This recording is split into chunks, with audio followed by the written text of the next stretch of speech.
시청자 여러분 반갑습니다. 오늘의 코인 앵커 이지영입니다. 요즘 정말 많이 힘드신 우리 투자자분들을 위해서 오늘도 저희가 다양한 내용들 준비를 해봤습니다.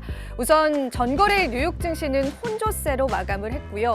지난주만 이 뉴욕 증시의 하락률을 집계해보니까 4%에서 5%가량의 하락률을 나타냈습니다.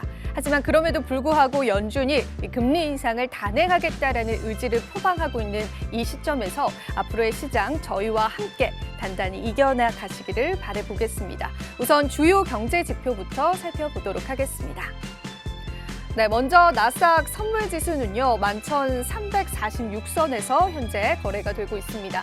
S&P 500 지수는 3,688선을 지켜내주고 있고요. 골드 같은 경우에는 1,837선에서 거래가 되고 있습니다. 전거래일 테슬라 같은 경우에는 소폭의 상승을 했습니다. 1.72% 상승률을 나타냈습니다. 이어서 주요 암호화폐 시세도 살펴보겠습니다. 네, 우선 비트코인 시세가 현재는 2,600만 원 선에서 거래가 되고 있습니다. 어떠한 지지 라인들을 지켜줄지 앞으로 저희가 체크를 한번 해보도록 하겠습니다. 그리고 이더리움 같은 경우에는 하락폭이 상당히 컸었지만 지금 현재는 140만 원 선에서 거래가 되고 있고요. 리플 같은 경우에는 422선, 그리고 에이다코인 같은 경우에는 618원에서 거래가 되고 있습니다. 자, 이어서 주요 암호화폐 이슈도 살펴보겠습니다. 네, 오늘 첫 번째 이슈입니다. 가상자산 업권법 제정, 오는 10월 본격 추진 전망. 네, 테라 루나 사태처럼 이 가상자산 투자자들 피해를 예방하기 위해서 디지털 자산 기본법 개정이 오는 10월 이후 본격적으로 추진될 것으로 예상되고 있습니다. 19일 업계에 따르면요, 정부는 최근 발표한 새 정부 경제 정책 방향에서 가상자산 업권법인 디지털 자산 기본법 제정을 추진하겠다라고 밝혔는데요. 가상자산이 금융 시스템에 미치는 영향이 점차 증대하고 있다라고 이야기를 하고 있습니다. 그 말인즉 이 가상자산 세계가 상당히 커졌고 많은 투자자들이 현재 유입된 상황이기 때문에 정부의 경제 정책이 불가피하다라고 판단하고 있습니다. 앞서서 이 정부는요, 가상자산 과세 유예 일정도 이야기를 했는데요. 정부는 가상자산에 대한 과세를 추가로 2년 유예하겠다라고 밝힌 바가 있습니다. 이 새 정부의 경제 정책 방향에 따르면요, 가상자산 발행과 상장, 그리고 상장 폐지 등 이 거래소와 발행사의 주요 행위 규제를 위주로 이러한 법안을 추진할 예정이고요. 여기에다 투자자를 보호하거나 또 거래 안정성을 제고하는 방안들도 고려 중이다라고 합니다. 구체적인 법안이 나오는 대로 저희가 체크해서 브리핑 해드리도록 하겠습니다. 이어서 두 번째 이슈도 살펴보겠습니다. 오늘 두 번째 이슈는요, 마이크로 스트래티지 CEO, 비트코인 다른 대체 투자보다 10배 낫다 주장.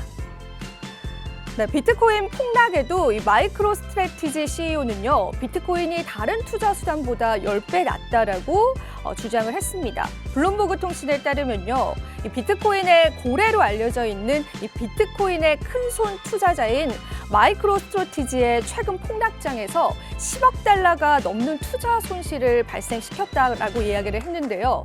그런 와중에서도 이 CEO는 다른 대체 수단보다는 비트코인이 훨씬 낫다라고 주장하고 있고 추가 매입에 관한 언급들도 하고 있습니다.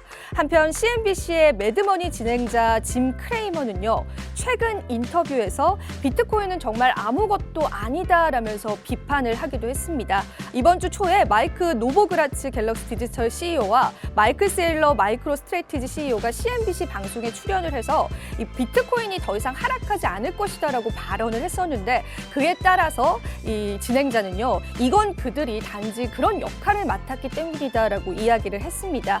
그렇기 때문에 이 비트코인 앞으로 더 추가적으로 하락할 것이다라고 이야기하기도 했고요.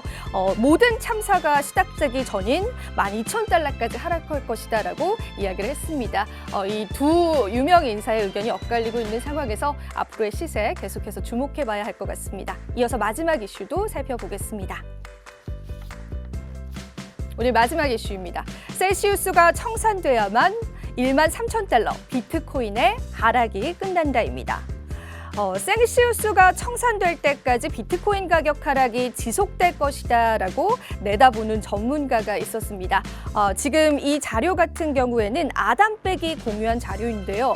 이 셀시우스는 지속적으로 대출에 대한 담보를 추가로 제공하면서 비트코인 청산 가격을 낮추고 있다라고 이야기를 했습니다.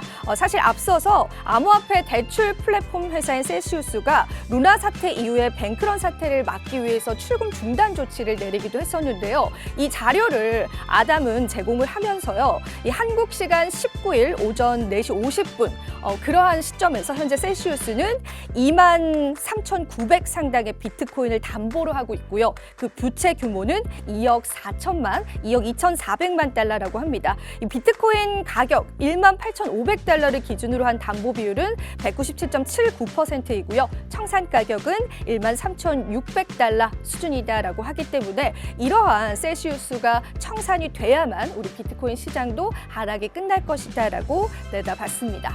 자, 이렇게 해서 오늘 마지막 이슈까지 살펴봤고요. 저는 잠시 뒤에 다시 찾아뵙도록 하겠습니다. 오늘의 코인 가자!